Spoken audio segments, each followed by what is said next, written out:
Hello, I'm Nicholas Love, Chief Executive Officer with the Kulur Group and founder and CEO of Dope Thinkers. Joining me today is Esosa Ighodaro, one of the co-founders of Black Women Talk Tech, and as it pertains to this show, most importantly, one of the 25 Dope Thinkers to watch for the class of 2026. Thank you so much for joining me today. Thank you so much for the nomination and letting me be here to talk with you today. I'm excited. Now, we're excited as well and really privileged to have you. Certainly, you have been a pioneer, you've been a challenger, you've been a disruptor, all of the things that we talk about as inherent characteristics and traits to being successful in the years ahead at the Kulur Group. Talk to us a little bit about your journey and your pathway.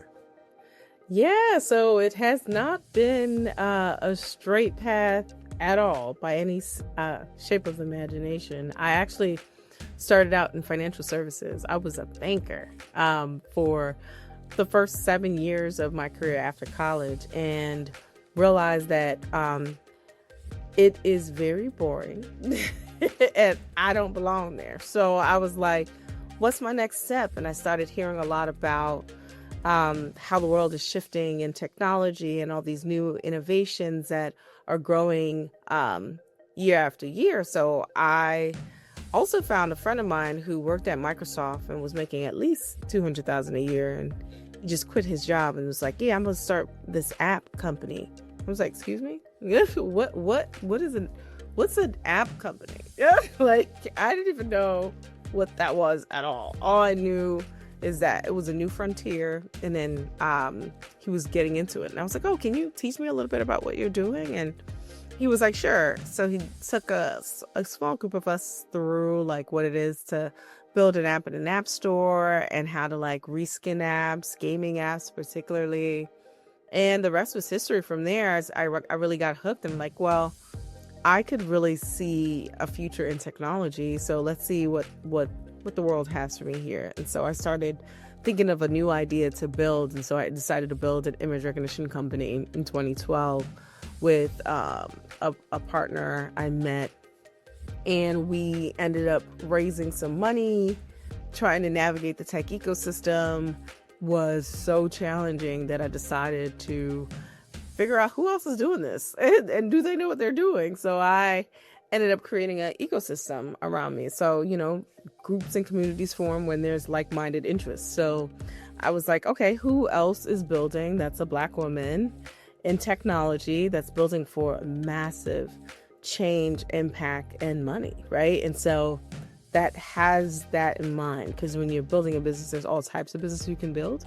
But if you're building a technology scalable business that, can raise billions of dollars to create billions of dollars, where do you go for that? How do you navigate that information? So I decided to create with two other Black women who were building technology companies, Black Women Talk Tech, to help us kind of navigate what it's like to build and grow in technology space. And clearly we live in America, so it's not always going to be very easy with adversity at every turn, but also just having a group of women who are like-minded and building for really big solutions and impact, it's incredible. So we started in 2017 with just an idea of gathering women together with just 30 people, even though only a whole 300 people were trying to get in that time. And we grew to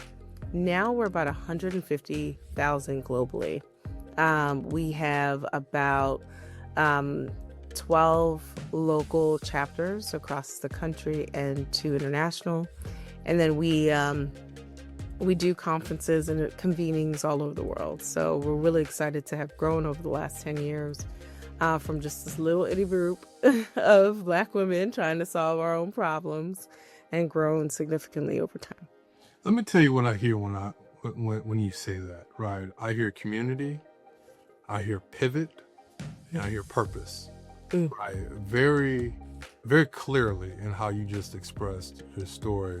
And one of the things that we talk a lot about with our clients is the importance of community, right?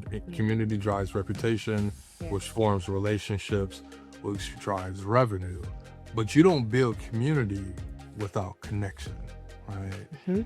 Talk to us a little bit about, as you were building that community of like-minded people and the connections that you form, right? All driven by this this idea, this recognition of wanting to build something within the tech vertical, right? And navigating areas on the road to trying to make billions as opposed to millions. Mhm. Talk to us a little bit about the lessons you learned in building that community. So many lessons when building a community, because, it was kind of accidental. Like, I didn't, set out to like, hey, let's build this community to do. I was just looking for friends who were doing the same thing as me. You know what I mean? Like, I was like, hey, yeah, does anybody else know what they're doing? Because I don't, and I need help. And so wanted to find, like-minded people. But there was such a need at that time around the 2015, 2016, 17 time frame where, Black women were building businesses at a higher rate than any other business in America, or person of color or race in America. We were outpacing starting our own thing. And still to this day, we still are outpacing doing that. And there was just need of like figuring out, how do we do this for ourselves? And with, I think, trend and momentum, that really helps a community grow quickly. But what I found when building a large community, there are a lot of challenges, right?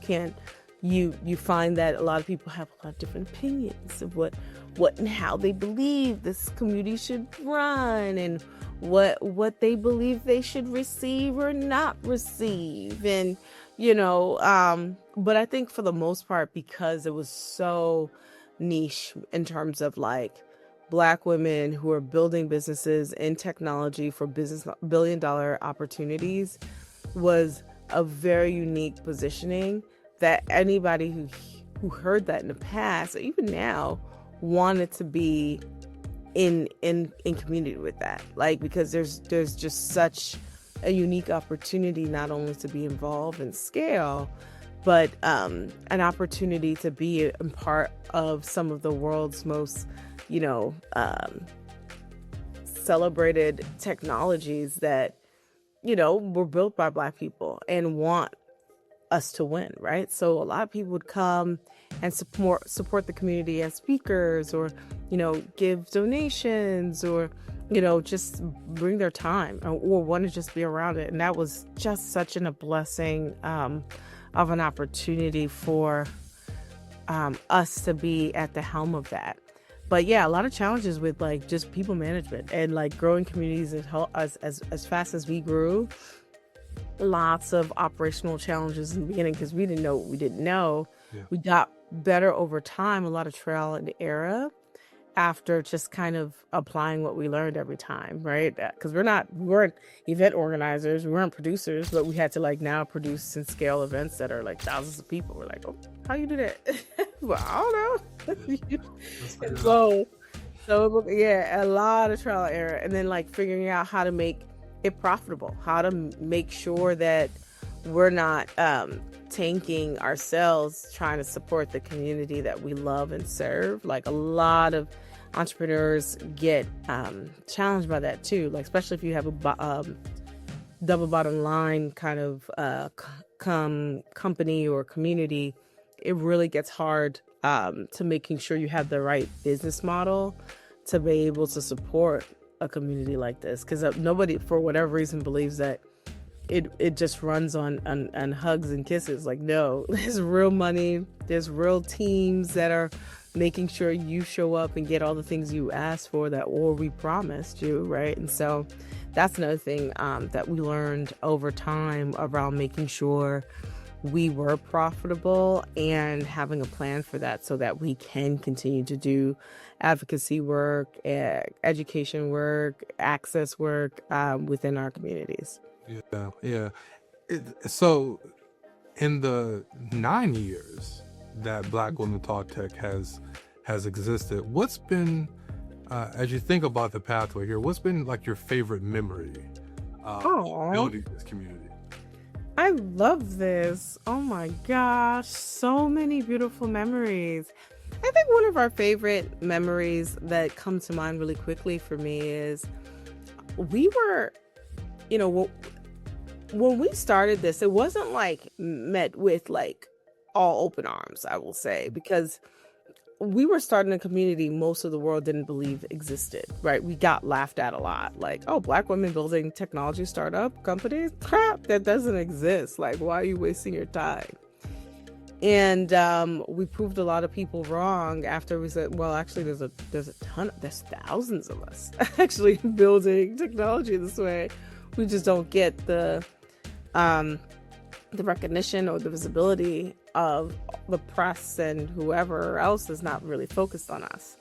But what I found over time with our mission, we used to have this slogan, this is the face of a founder, right? This is what a founder looks like. Because generally when most people would ask, name a tech company, you'll say Bill Gates, Mark Zuckerberg, Peter Thiel, you name it, Elon.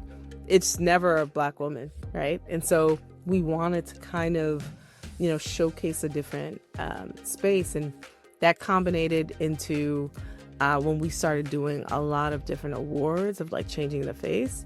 And our first award we gave to the first billion-dollar tech company to be appraised as a billion-dollar tech company as a Black woman who was Julia Collins, who created a company called Zoom Pizza.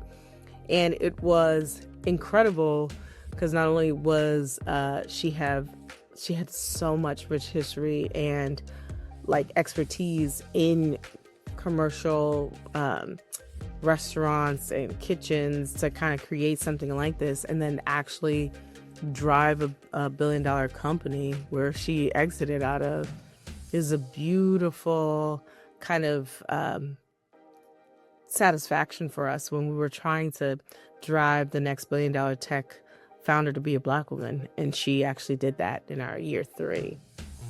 And so that was a powerful moment. We cried before we put the award on. We cried on stage. We cried after we left stage. Like, it was just such a meaningful moment for us to see, like, hey, there's an example of like this is possible. And so that was one of the most meaningful moments, I think, at Black Women Talk Tech. And I've had so many special moments so far over the last 9 years of celebrating Black women and their brilliance in technology and entrepreneurship. So, I remember the first time you and I met, right? We met at Martha's Vineyard at an event that the Cover Group was actually sponsoring. And then 5 minutes later, right, we're sharing the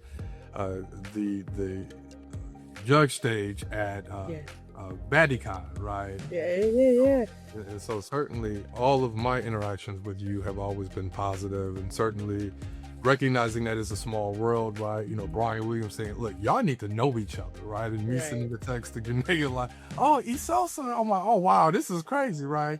But in each of my encounters, right, you've always really presented this very calm, positive, warm, approachable, firm, clear, and direct demeanor. But let me ask you in your own words, right? Who is Esosa? And what is your superpower?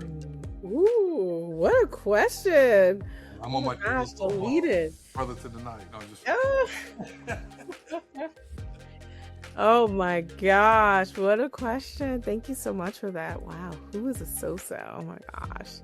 It's so interesting, that question, because you can answer it in so many different ways, and depending on like where you anchor, it's important to understand like whose you are and how you show up and what you were, designed to do. But to answer your question, I believe that I was here and created on this earth to help people, but in a different way from like being a doctor and saving lives, but impacting lives in a unique way that I enjoy, which is through like entrepreneurship and innovation.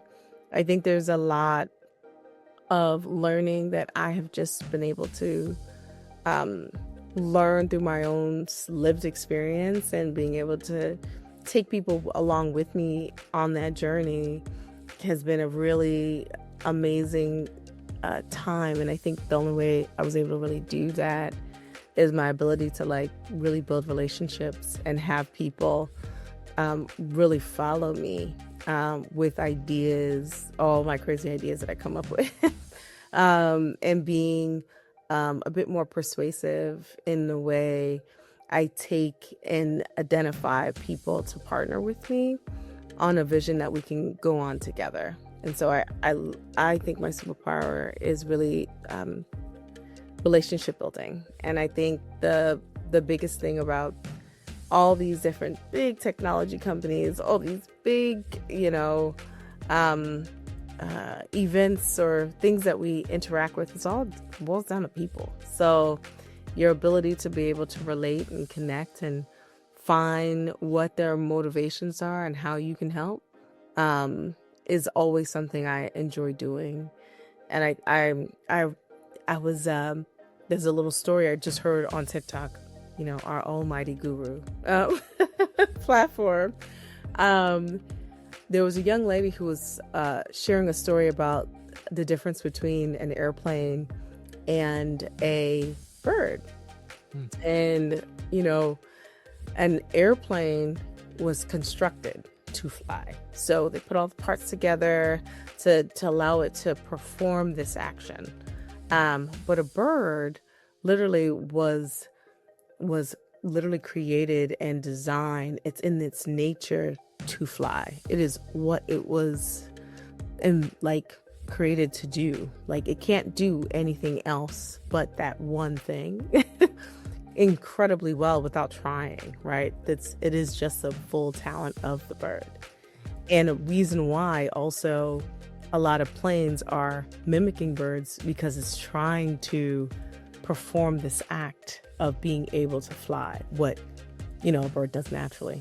And I found that,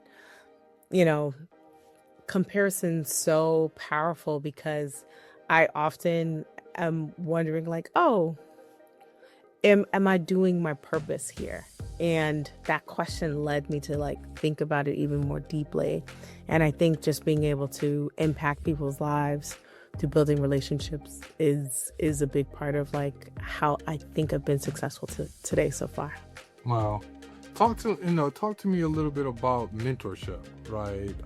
Because clearly that's inherent in you based on how you just answered this question. Yeah. Certainly that's something that naturally formed as a part of community. Talk a little bit about mentorship and what you think its role really is.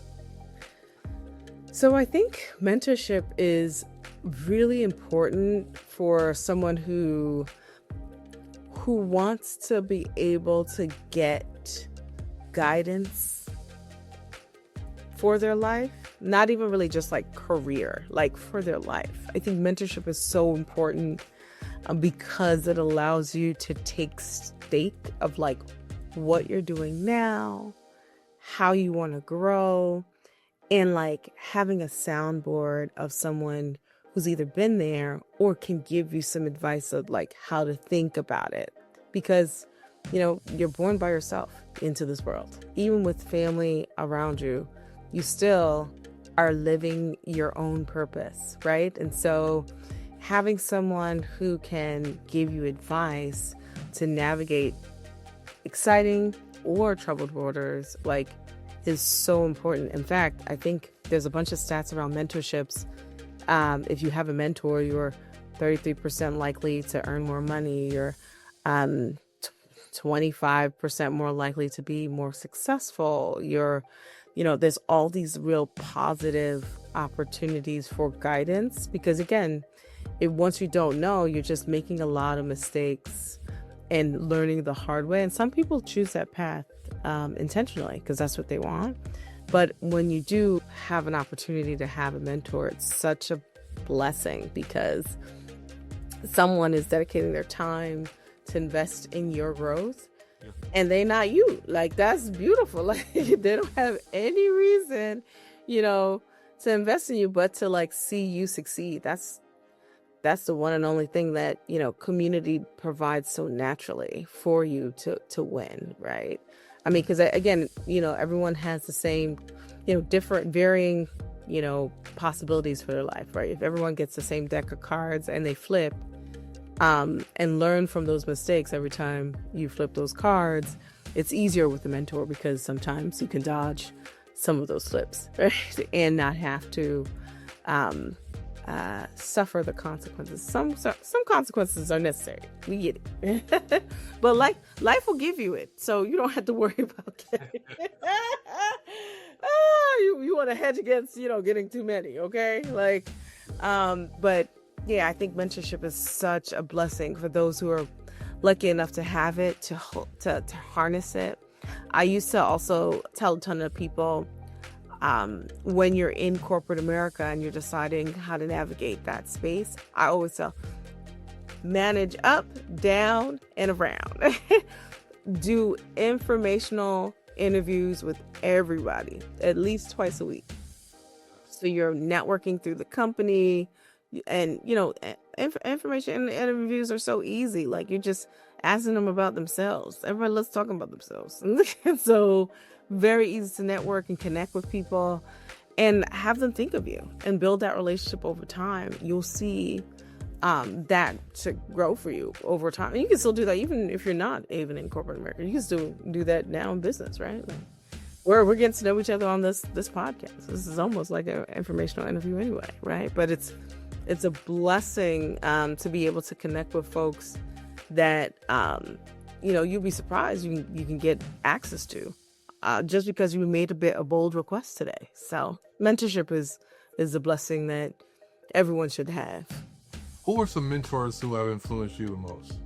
Oh my gosh, I don't know if it's a mentor, but my mother has influenced me so much.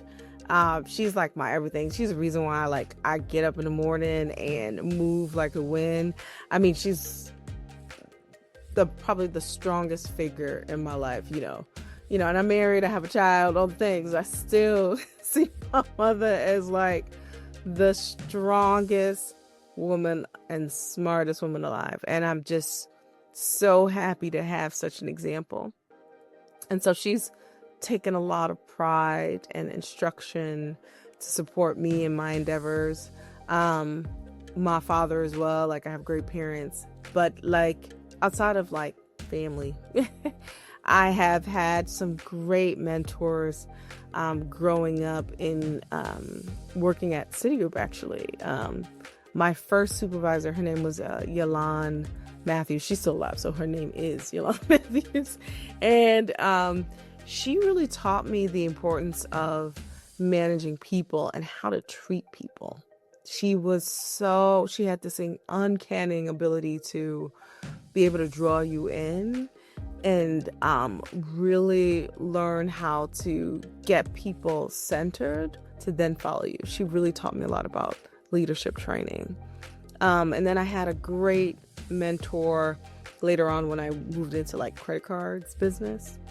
And that credit cards business mentor, his name is David Thomas.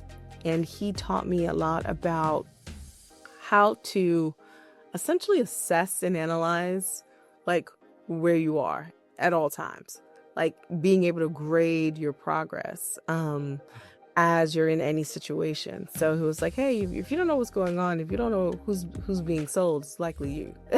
So understand, what you're trying to get out of every situation and how you can be valuable, and you always will win in that way because you'll be able to understand and be intentional about your meetings. Being intentional about your meetings, I mean, the reality of the situation is entrepreneurship is tough. We are in an era right now where it seems like it's being romanticized. Not dead. Don't even. And earlier on when we were talking about Black Women Talk Tech and really the formulation of it, right? You made a powerful statement, right? Which is trial by fire. And oftentimes, people are very hesitant to start because they want everything to be perfect. And one of the biggest characteristics, skills, or traits of a good entrepreneur, in my opinion, is the lack of fear of failing. And I know that goes against human instinct, but the reality of the situation is that when you're failing, that's not really failure, but it's access to additional information that allows you to strengthen your approach. One of the lessons, because I spent some time at the University of Chicago, Booth School of Business, and I walked in on my first day, and my background was at ESPN as an owner of talent, right? So I grew up, I guess, in my early adult ages where, sports debates, sports arguing, right, was a part of a culture at ESPN. And when I walked in Chicago Booth and they had this sign that said, challenge everything, I'm like, hold on, wait, what? We get to argue at work again? Cool, right?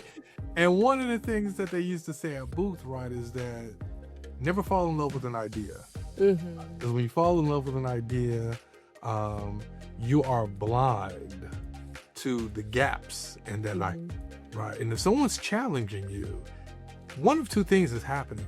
Either there's a gap in the idea or you're not articulating it properly. If you could go back and tell your 25-year-old self one thing about the road to entrepreneurship, what would it be? So many things that come to mind around entrepreneurship and all the many mistakes I've made. But I think the one thing, and this is really advice for me particularly because I know who I am. And I think really having more patience, because I wanted success so quickly, but it took a long time before success came. But being more patient with the outcomes and holding steady when I did test things, around like why and taking stake more, like why it didn't work versus like, oh, it didn't work, next thing, that would be really the thing I realized for myself, because I tend to be pretty aggressive. And so with my goals and like, okay, now we're cutting everything else, we're just focused on these two things. And I wish I was a little bit more patient with myself and not so hard on myself, as I think most entrepreneurs are. But I think the lessons are many with entrepreneurship. It's the one place where you get told about self-awareness real quick because you will learn that, yeah, this is for you or not very, very quickly. And understand like if this is a space for you. Because again, usually with entrepreneurship, it's a choice. Like you don't have to be an entrepreneur, right? Like you're choosing this pain. Okay. So you better know what you're signing up for. Right. And so being a little bit more, patient with myself, I think would be my advice, that I would give. And then the only other thing I would think about too is like choosing partners wisely, because, more than 50% of ideas become broken ideas because the founder relationships break up and they're not on the same page. And so I think really being wiser about who you choose to work with versus like I had a mindset around like I can work with anybody, but I was like, but that's not always the right thing to have. I didn't realize that was not the right approach. It's like, should you work with that person? What is the value they can add past what you can provide, and making sure there's actually a split in outcomes in terms of like talents that you can serve that business. And so those are two things that like come to mind. I want to drill down on what you just said though for a little bit, right? Because I think oftentimes when people pivot into entrepreneurship, right, there is the element that you bring with you from the professional experiences had, right? And frequently the need to identify the nuances between working with people and owning with people, right? Need to be explored a little bit more, right? Because to your point, there's this need of patience around certain things. But it's okay to be impatient around others, and being able to kind of balance when that needs to be brought out and when that needs to be pulled back, right, is a very critical skill that typically will have a direct correlation on successful business relationships and trajectory. So just wanted to kind of dive in a little bit. That is so important. Like, I think I pray about discernment every day, because it is, as a business owner, you're making so many decisions that impact not only your own family, your own time, but all the people who you're working with and their time, their livelihoods, right, are based on the decisions you're making. And so I'm always asking for discernment around, like, where should I be more patient? Where should, like, I ripped off the Band-Aid? Like, how should I evaluate this for the way I like to do business and my style? And that's why it's so important to understand how and why you want to do business, because you're going to have a certain style and way of doing things that are going to lead you in your journey. And that's why it's so self-awareness. It's so telling, rather. It's so much of yourself you learn through entrepreneurship because of those things. So when we talk about Black Women Talk Tech, I want you to finish this sentence. Access changes everything because blank. Access changes everything because opportunity becomes the primary way of, in my opinion, winning. If you get access, that is the opportunity to win, right? Like, it's the opportunity to close the deal. It's the opportunity to build a relationship. It's the opportunity to, like, repeatably and scalably have a business that works. Without the access, there's nothing there, right? Like, you have to have access to win. And I think in some industries that matters more than others, depending on, like, how big you want to scale. And so I think that becomes, paramount for communities such as ours, because for many Black families, households, women, we are the only solution where people have access from an entrepreneurship and technology perspective. When it comes to fundraising for your startup, when it comes to partnering with multinational corporations who are looking to do business with early stage companies, which are very few and far between. And then, being able to partner with other people who are also doing technology businesses that might be adjacent to yours, and you guys can cross promote or partner on opportunities together. But access is everything. Like, it really makes, it's not the only thing, but it makes a difference between, the winners and losers. I think people underestimate a lot of these tech billionaires today that you do know of, like a Mark Zuckerberg or Peter. They all have access. These are all rich kids with extreme levels of access, and look how well they're doing. It's sometimes it's not just being lucky. It is literally, my father had a summer home and invested our first $500,000 into Facebook before it was Facebook, right? Like that. Who doing that? Like, who in the average family has someone who can give you $500,000 and, hey, live rent free here, don't worry about anything else? Right. That is an opportunity that most people do not have access to. Okay. So I think really being clear about, like, what your competitive advantage is so you can exploit it, very important. I want to build on what you just said, because there's a difference between being invited into the room and actually owning the room. From your perspective, what shifts still need to happen to move from symbolic diversity to true equity? That's such a loaded question. I feel like there's so many layers that need to happen before that truly happens. We actually see that transition. But I think a lot of people think like it's above them. Everyone has an opportunity to be a catalyst. And they believe that, their little voice can make no ripples into a situation that really drives us forward.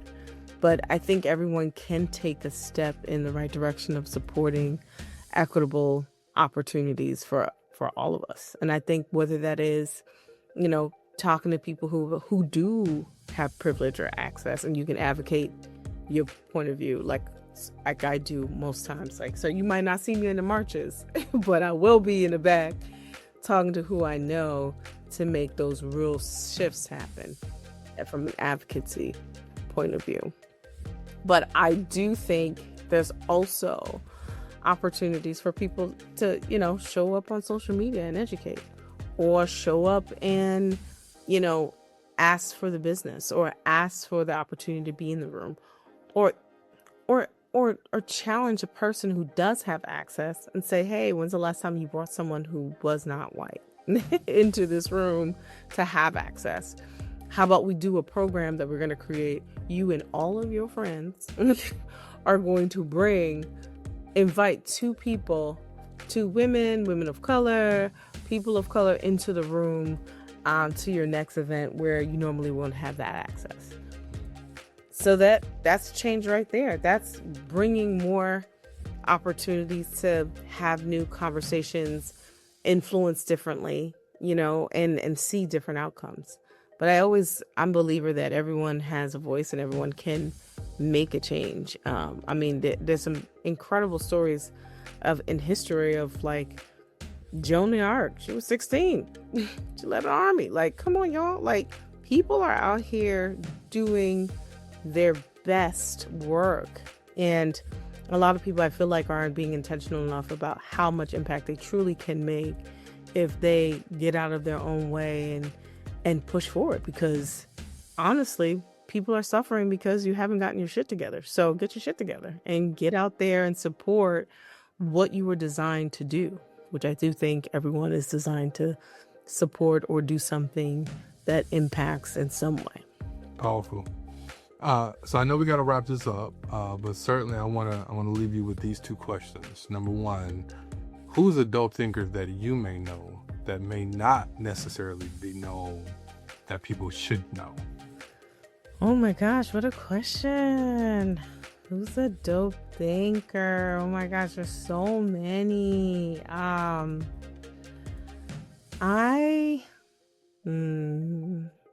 Who do I love right now that I'm just enamored by? Just right now, because you're like, who am I being inspired by right now? There is a woman of color in venture capital. Her name is Sashi, and she works currently at what's the name of the firm? I'm sorry. Oh, Hearst. Hearst, yes. And do you know her? I've had the privilege of meeting her and having lunch. She is, in my opinion, she has some incredible ideas that are like literally unique. I haven't heard it positioned in venture capital in that way.